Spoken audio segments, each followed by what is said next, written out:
Hi, everyone. A very good morning to all of you.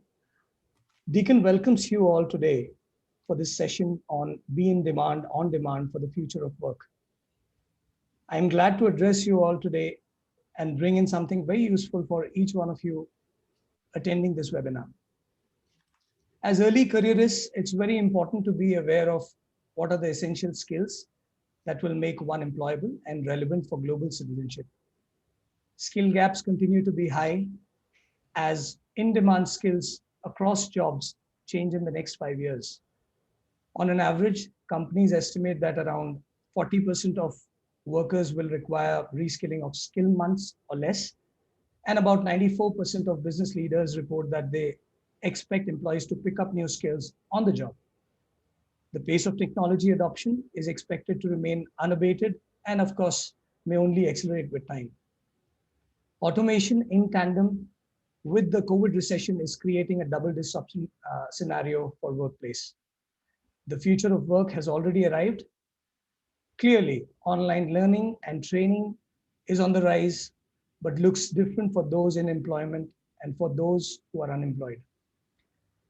Often observed, certain skill gaps emerge with time that eventually reflects upon an organization's performance as a whole. Therefore, making skilling and training processes even more important to uplift the workforce capability of an organization.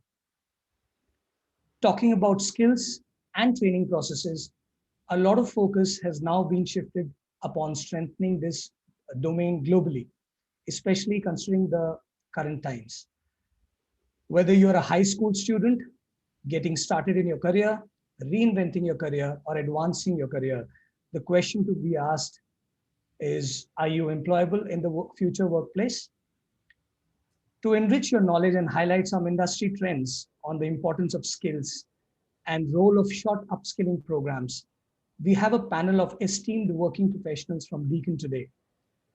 Please welcome Ms. Ravneet Pava, CEO, Deakin South Asia, and Deputy Vice President, Deakin Global. Alongside her, we have Dr. Ashley Jones, the CEO and the Head of Products, Deakin Co. We will also have Arshi, one of our students, who will be sharing her learning journey experience with all of us later in the second half of the webinar. I would request Ash to share her thoughts on skills for the future workforce and role of short upskilling programs and how it has evolved to become an emerging tool to enhance future employability and workplace performance. Over to you, Ash. Thanks very much, Sushmit, and lovely to see you, Ravneet, and very nice to meet you, Arshi. Participants, thanks very much for letting me share my thoughts and experiences with you from here in Melbourne, Australia. Look, Sushmit has given a very clear overview of skill shortage and how it's really competitive out there. If you want to be able to show your difference within the workforce, then you really have to put in the extra effort. And over the last year and a half, Deakin Co, which is the commercial arm of Deakin University, and so works with a lot of the very large corporations within the top 200 in Australia and great prestigious organisations like Tata across the Tata Group and also KPMG in India, to name but a few. There's been a realisation that globally there is a real need to be able to continuously adapt and to be having to upskill, particularly in the areas of things like digital literacy, keeping up with all of the trends that are required.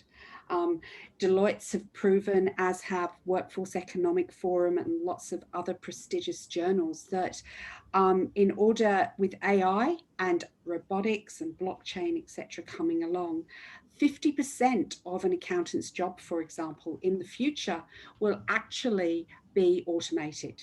So that doesn't mean that there won't be any roles for accountants, but it does mean that accountants are going to have to be able to undertake data analytics, be able to engage digitally, be able to look and explain to bosses why data informs the decisions that are made. So if we take that further, things like problem solving, critical thinking, innovation, financial literacy, these are things that will make you stand out within the crowd. And that's across verticals, whether you want to be an engineer, whether you want to be an accountant, whether you want to be a chemist. You have to be able to innovate within your space. You have to be able to show that you are worthy actually of being hired. The fact that you can do a job is no longer enough. You have to be able to give a value add in that particular area. You have to be able to communicate both internally and externally.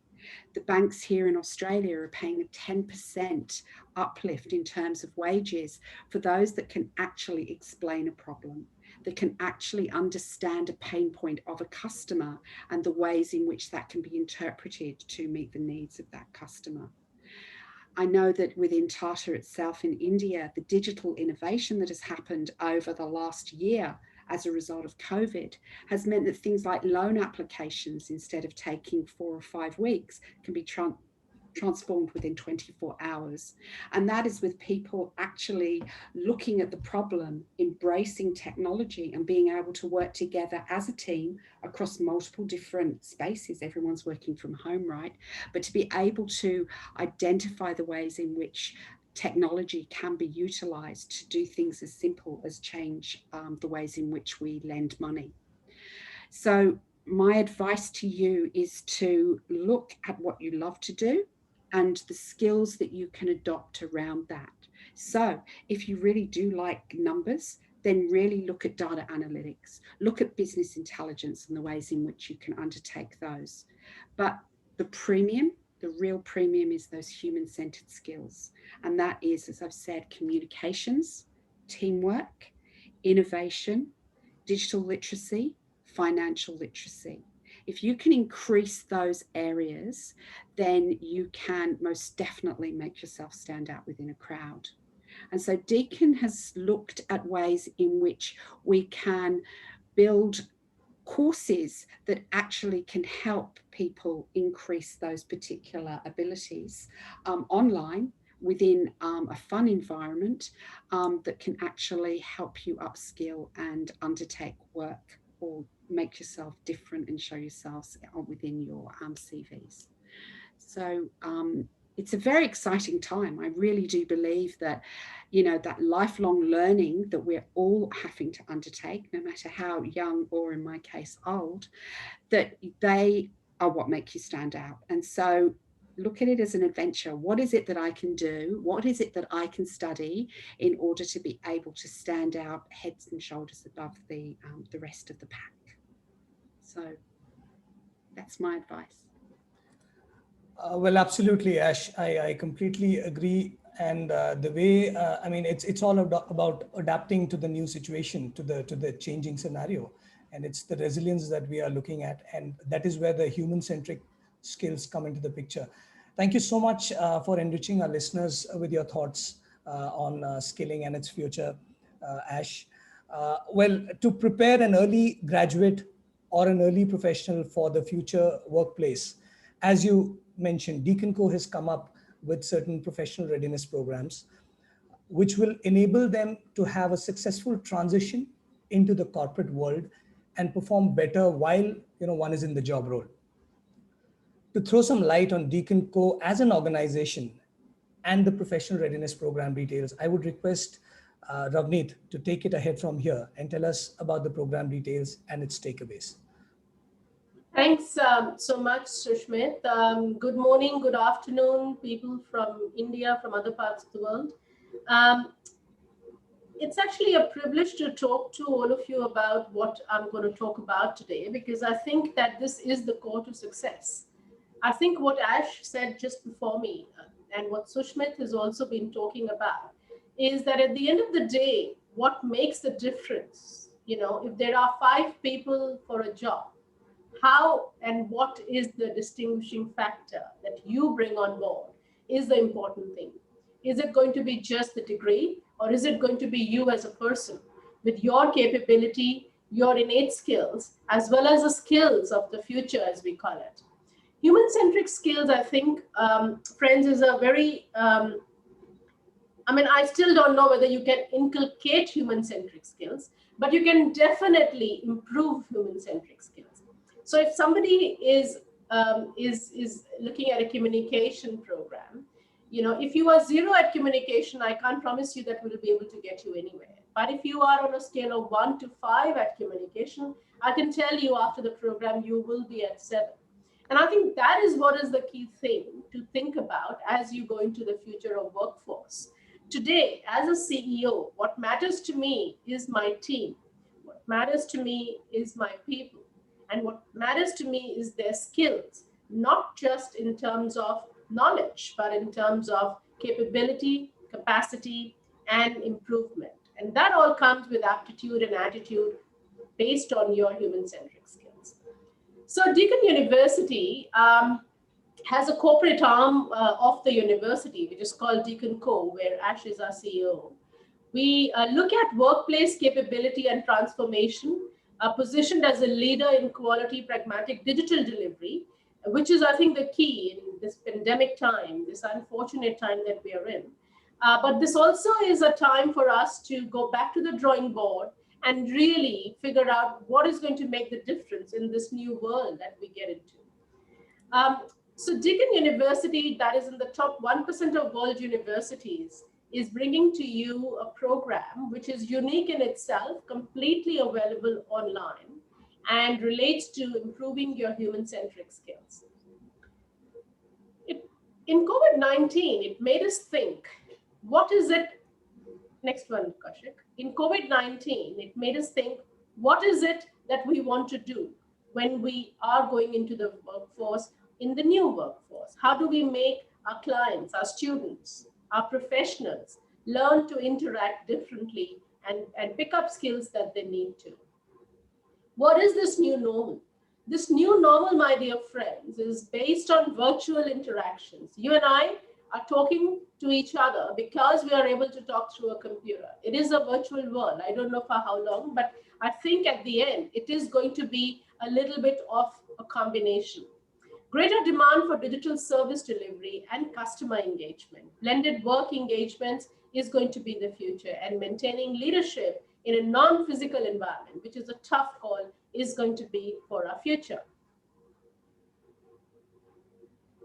So the skill enhancement courses for students and professionals at Deakin University through Deakin Co have developed aim to uplift skills towards enhancing workplace performance and future employability.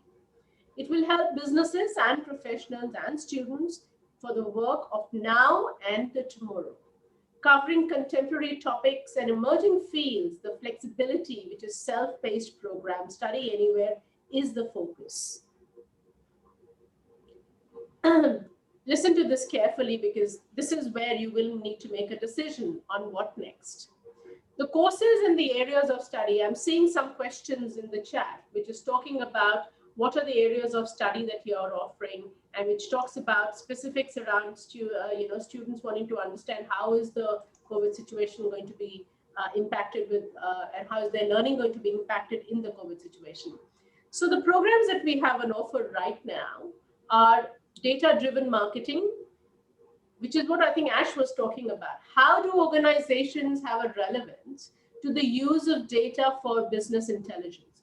I can tell you that we are talking to a very large group in India where they have multiple organizations.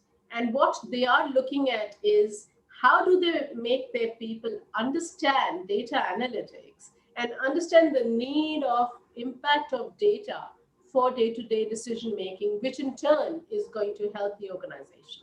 So here I can give you a live example on how things are changing and how the industry is actually looking for proficient people in data analytics, which also means data-driven marketing is a part of that. Digital literacy. Now, you and I have not been used to studying online. I don't know how often you would have done it before the pandemic. But here, in this pandemic situation, which seems to be going on for a long time, how are we going to deal with the now and the future is a big question. Are we actually going to make use of this, learn the digital literacy, base, and then go from there. My recommendation to all of you is it's a very important part of the now and future. Without this, you will stand nowhere, whether in your education or at your workplace. Friends, teamwork, critical thinking, innovation, financial literacy, communication, and customer experience. If you don't have these understanding of these skills, you will not be able to work in any environment, any job. Even if it's a job sitting on a desk, even if it's an IT job that you're doing, you have to understand critical thinking, you have to understand innovation, you have to understand communication. And we have these courses on 2 levels. One is a foundation level and one is a proficient level. Foundation level is people who are just sort of graduates, students largely, and very, very early in their career, students of class 12 onwards. And proficient courses are for supervisors and team leaders who've just entered the workforce and maybe have 1 or 2 years of experience. All of these courses can be completed in 4 to 6 hours. So, for example, I think Arshi is here with us. She said she took 2 months to complete the 4. That I think is a longer duration, but you could do it in 4 to 6 hours. If you choose to spend 1 day of your time over the week, you can pick up 1 skill. They are 100% online. They are recognized courses with professional practice credentials, and they are globally respected in industry. I think the main factor for you to consider is that if you are going to be enhancing your professional profile, what is the zing factor that you're going to put on it? You know, what is that difference that you can put on it? How do you actually enhance your career? How do you future-proof your career in these changing times? What is the unique advantage? Do you have an international certification? So I think these are things that you will need to think about going into the future. Can you all hear me? There's someone who said on the chat that they can't hear me. Sushmit, am I audible? Yes, you are, Ravneet. Okay. All good. All right. So I think these are things that I think you need to think about when you are talking about enhancing your capabilities. All right, let's go into the next one. Pricing. Now, the same program internationally is perhaps 3 times the cost. We have looked at a very special price for India because we understand that India is a price sensitive market, and in these times even more so. So at the student level, a professional readiness program with a cluster of 4 courses is offered at 13,000 Indian rupees.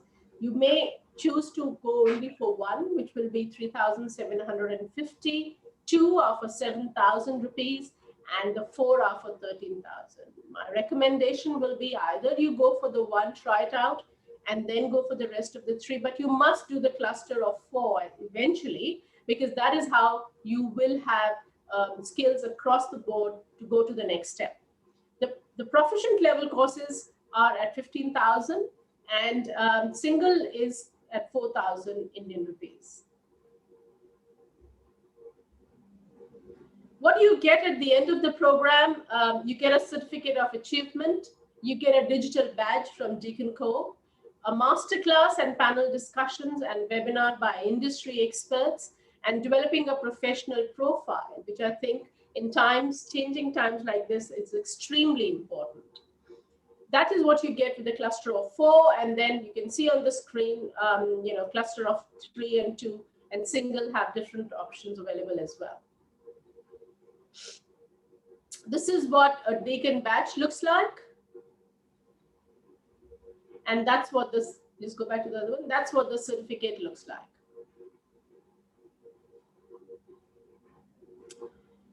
So I'll leave this website and the email and the phone number on the screen for a bit. But I think while we do this, I'm going to go to Arshi, and I'm going to ask Arshi to tell us her experience of what did she feel when she did the program, and why did she actually take up the program? Like, my experience was absolutely amazing. I chose 4 topics which really helped me a lot to enhance my skills, like my communication skills, how to work in a team, and my knowledge a lot about finances. Moreover, the courses are quite flexible, which makes it much more easier to do it any time of the day. I remember I used to sit anytime, and I really enjoyed doing the course because the thing you need to do is read the articles, watch the videos, and answer some questions, and that was really a like fun doing activity for me. And the best part was like if I didn't understand anything, I could easily revert to the previous topic and like understand it again. So it was all and all amazing for me. So, Ashi, tell me, do you think that today you feel more confident and more capable in your skill set? Yes, absolutely, ma'am.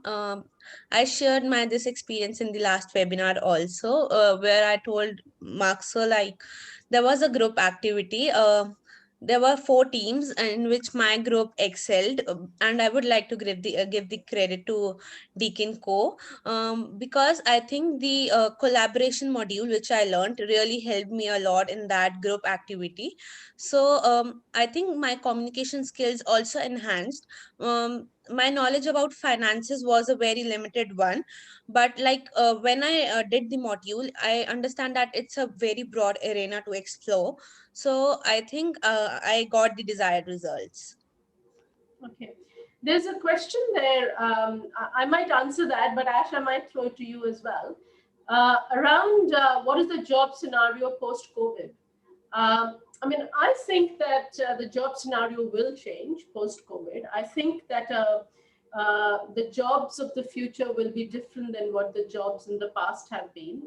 So I think it's even more important for all the students and the professionals, young professionals, to continue to learn and continue to be global in their mindset and their capability. And I think that digital skills will help you deal with the changing situation. Ash, any comments from your side? Yeah, no, I couldn't agree more, Ravneet.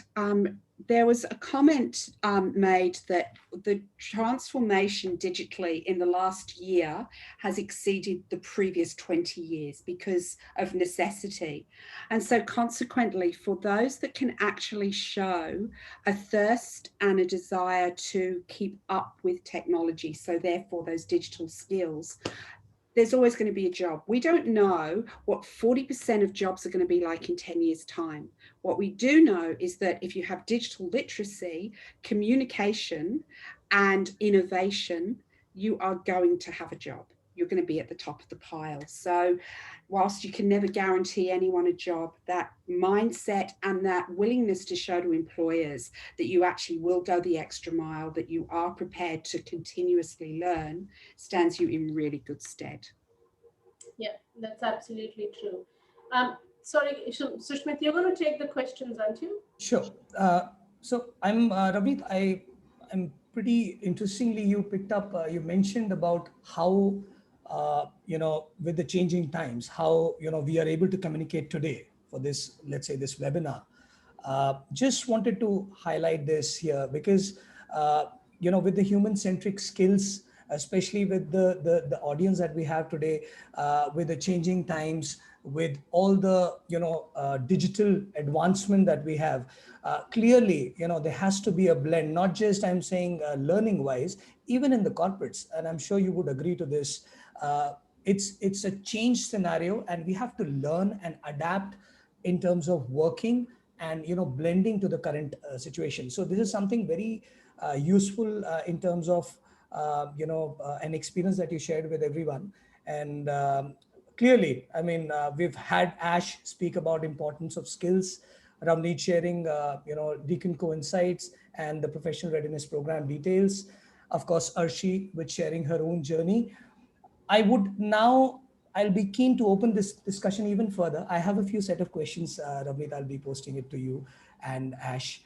And also, please feel free, everyone, as an audience, to ask some other questions as well. Let me, yeah. So, Ash, the first one is for you. With your vast experience with both employers and the workforce, Are there any top 5 skills that you would consider to be essential and be relevant for the future workplace that you can mention? Absolutely. Look, everyone sort of rolls their eyes when you say communication because, it seems such an obvious one. But the fact of the matter is, it doesn't matter what industry you are in. If you can communicate, you will add value and you'll also get paid top dollar.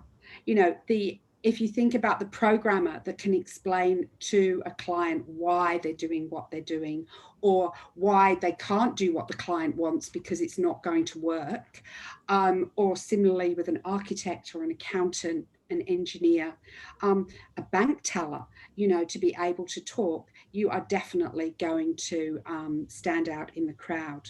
We've spoken about digital literacy.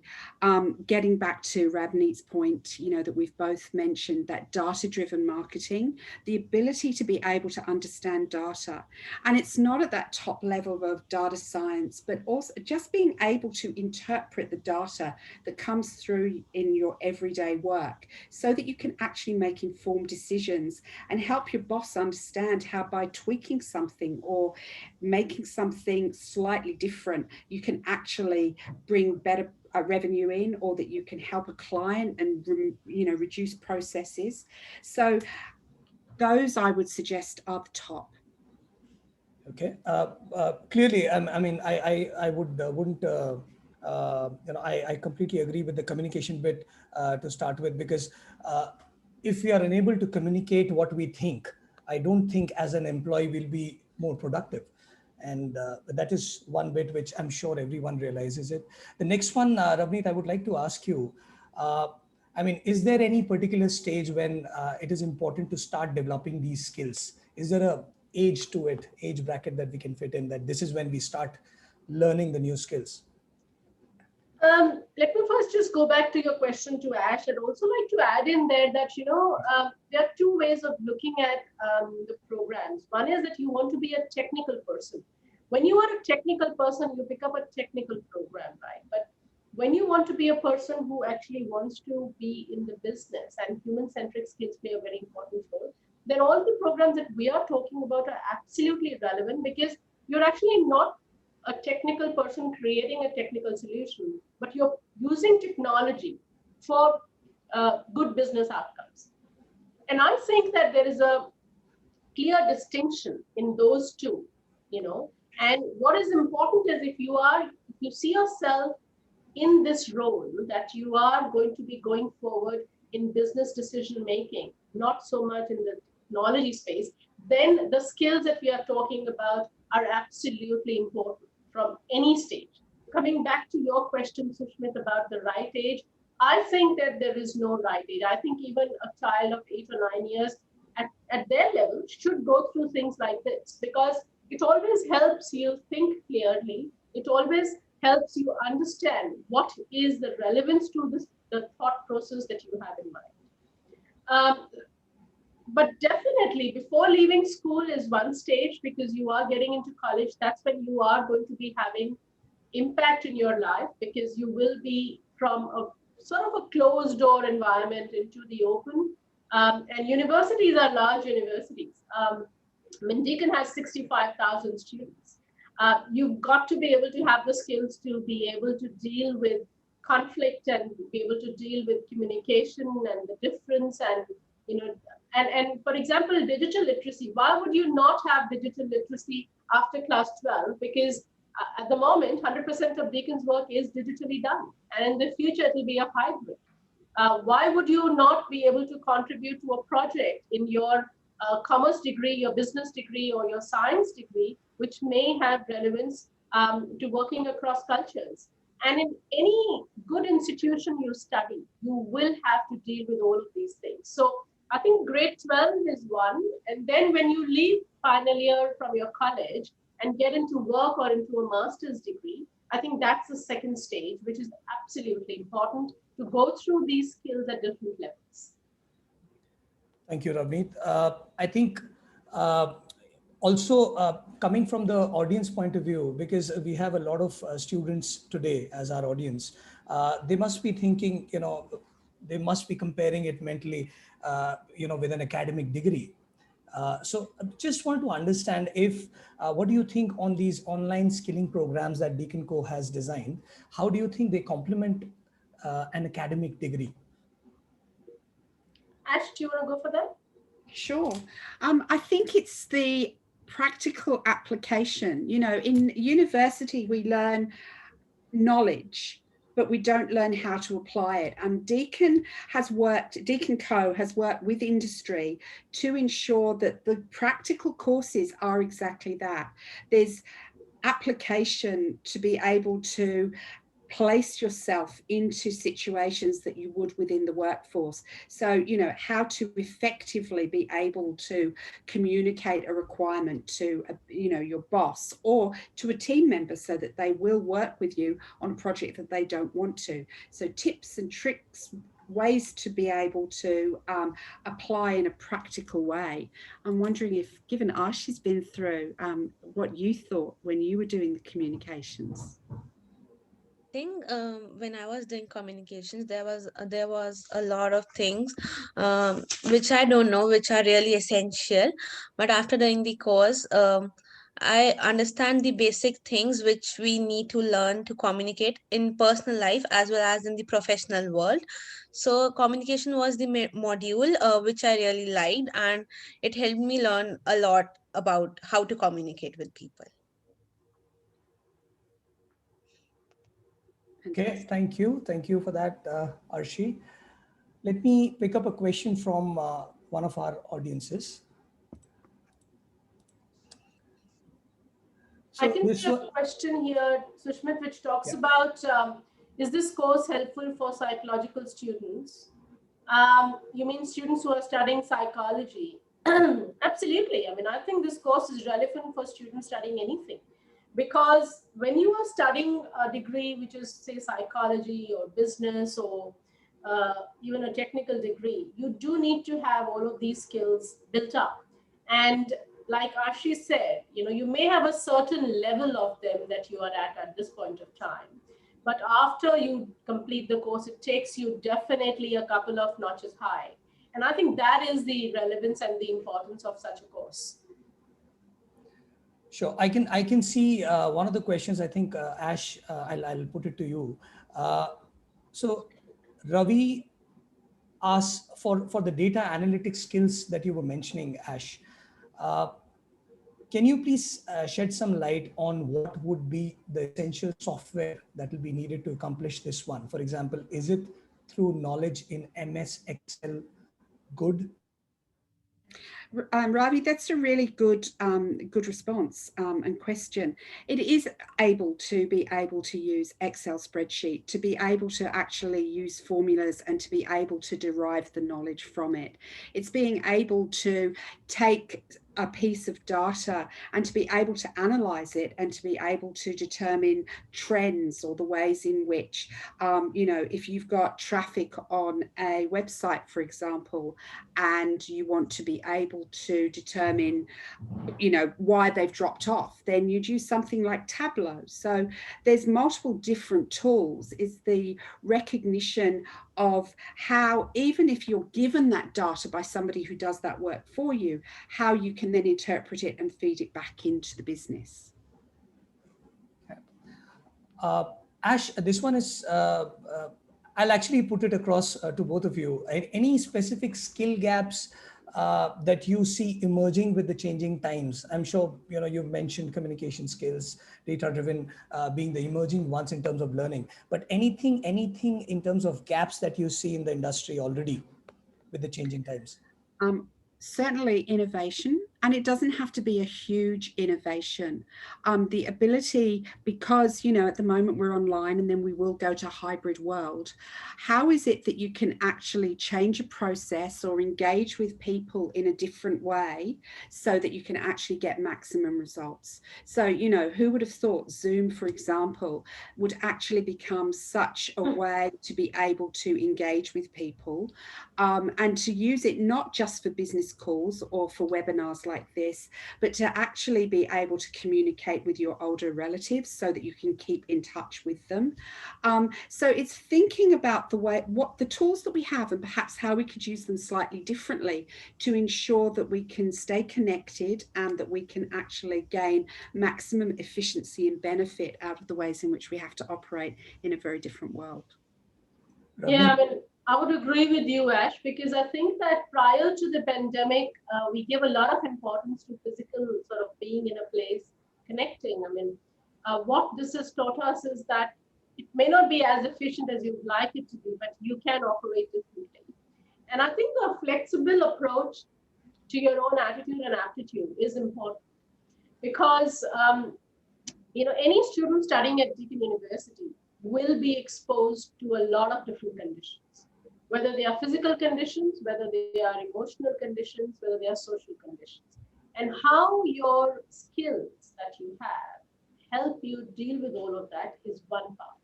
The second thing is that when you are, say, an international student, or when you are actually a student looking at an international job or a global job or being a global citizen, how do you actually differentiate yourself from someone who's across the table, and has same piece of degree or knowledge, but what will matter at that stage is how you put across yourself and how you package things that you are able to divide the clear difference. And what these courses, which we call as human-centric courses, I don't know if you've read couple of these reports by consulting firms that have come out. A lot of them talk about knowledge being important, but in times after the pandemic, human-centric skills being 10 times more important. And this is not, I'm not saying this because we have this course. The reason why we got this course done and the reason why we actually developed this course is actually after the pandemic. Because the industry was telling us that we need students, or we need, even for internships, we need people who are able to have these critical, based skill base. And without this, it is going to be extremely difficult to go the next step. So when you pick up, say, financial literacy, if you are in any role, you need to understand the dollars, the rupees, the profit loss, the ability to manage your funds or your budgets. And if you don't do that, no one's going to have the time to teach you. In previous times, internships used to be physical, right? Face to face. So you could sit across and you could learn. But today, nobody has the time to do that. People are going to be surfing for their own job. So how will you gear up to that is something that you have to think about seriously. Clearly, our panel members here, they emphasize a lot on the human-centric skills. And I was reading one of the questions here, Ravneet, from one of our audience. So the person says, I couldn't find the question now, but the person says, academic qualifications basically is equivalent to, the practical implications in the industry, how you work. How is it different in Australia, or let me put it globally here? So we often think, so let's talk technical skills here rather than human-centric skills. So we often assume if a person is scoring good marks, having good grades in the academics, the person will be good, while working as well. But that's we've noticed that's not very true for in all the cases. So can you just highlight something there? How is it different when it comes to the practical working scenario? So I think, Sushmit, let me give you an example of, when we say choose students for Deakin University 100% scholarship. We look at a chart. We give about 60% importance to the academic score, because it is a highly academic and a highly sort of a sought after scholarship. It's a 100% scholarship from Deakin University. So when we did the charter, we gave 60% to academic excellence. So if somebody has scored a 95 and the other person has scored a 90, the person who is at 95 will get 60% sort of focus advantage. The other 20% is about, a particular area that you have excelled in, which is outside of your academic. Anything you've done for society, anything you've done in sports, anything you've done in extracurricular activities, right? So that's the other 20 that we put in. The last 20 is based on who you are and what your passion is, what your ambition is, and what your ability to be an ambassador between Australia and India, given that you are going to be studying at Deakin University.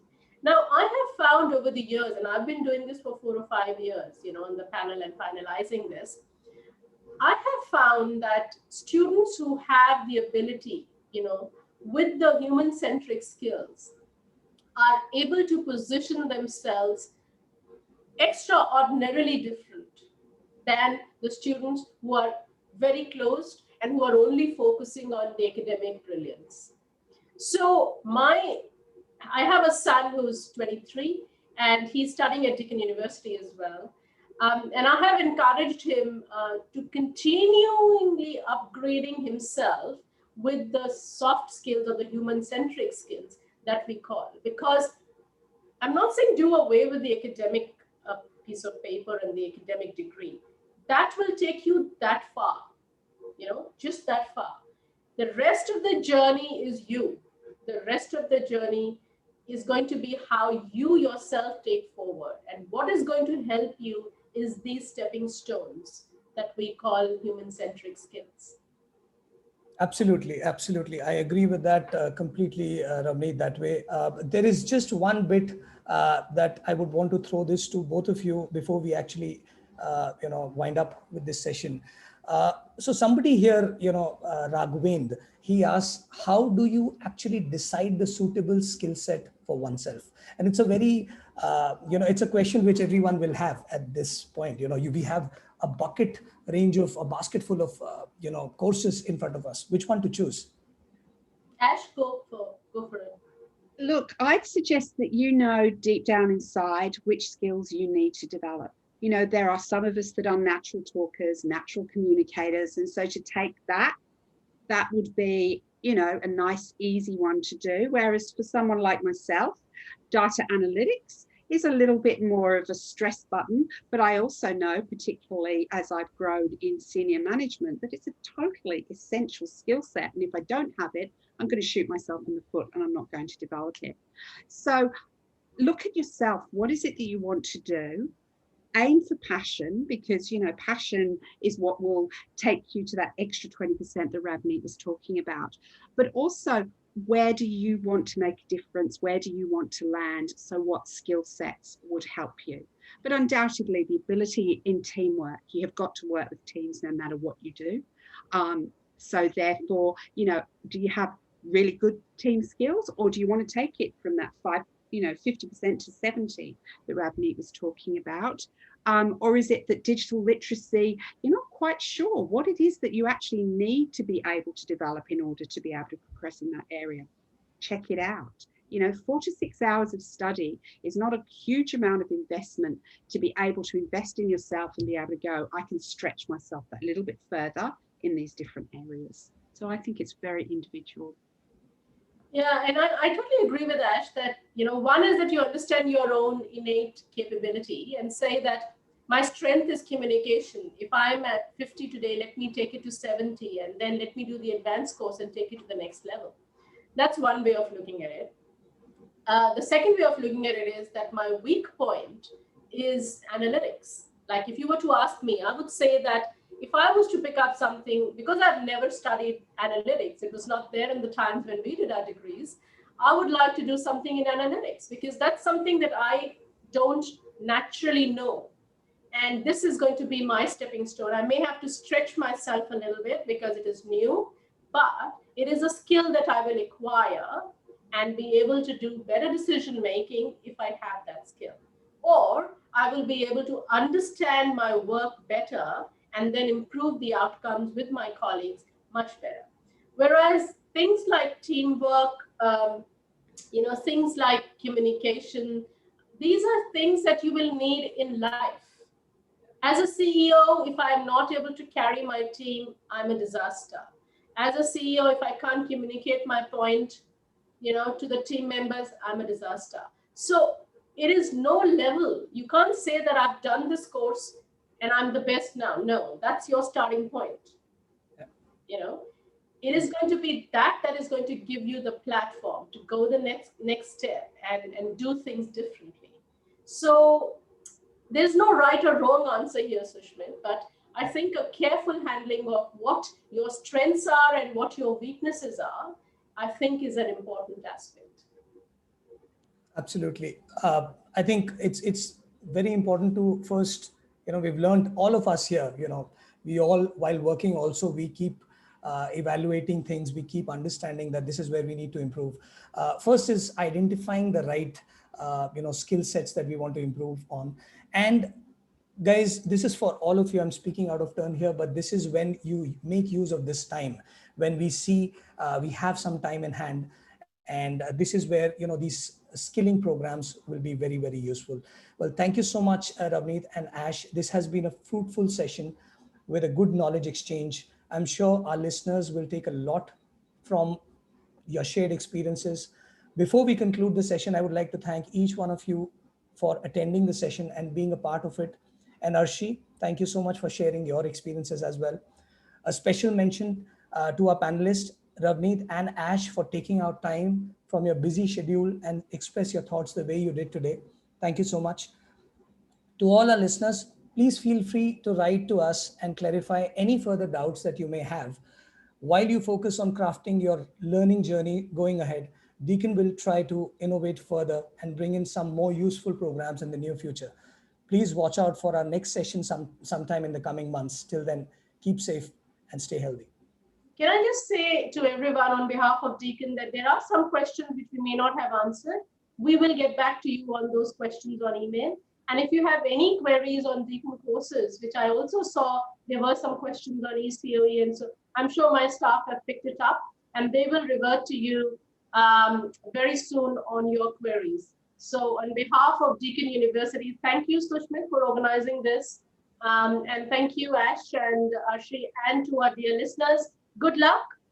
These are challenging times, difficult times, but we all need to stay in this together. And Deakin is just a phone call away if you need to know anything more about these courses or any of the other courses that Deakin University offers. And we hope that the borders will open soon so our students can get to Australia sooner than later. So wish you all the very best and thank you for attending the session.